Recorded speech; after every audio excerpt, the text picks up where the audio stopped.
Microsoft şirketi Xitoydagi yerlik yumshoq detal besimi va Amerikaning eksport cheklamaları sababidan yaqinqi 5 yilda Xitoydagi az deganda 15 sho'basini taqab, asta-asta chekinish strategiyasiga yuzlangan.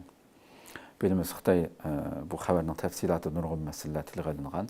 Yillardan buyon davomlashtirayotgan Xitoyning chet el yumshoq detallarga besim ishlatib, nurg'unlagan qalaymaqan talablarni sunib yoki o'zininki yumshoq detallarni barliq shaxs shirkatlarga ishlatishga majburlab, uni shunday kun sari zeriktirib shirkatlarni chiqishga, chekinishga boshlagan.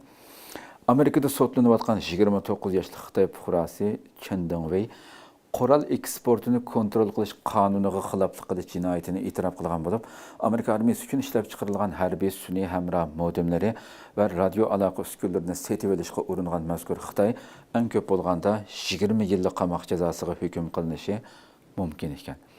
Sotchi oldimizdagi shu 10-oktyabrga oxirgi hukm berish nimani qaror qilgan. Demak, shunga o'xshash xabarlarni jiddiy ko'plab davomli chiqib turibdi. Xitoyninki har xil shaklda mayli o'quvchilar bo'lsin, shirkatlarda ishlayotganlar bo'lsin, bu Xitoyning xiyonati, xoinligi hech bir zaman tugab qolmaydi, mayli Amerikada, mayli Yevropada.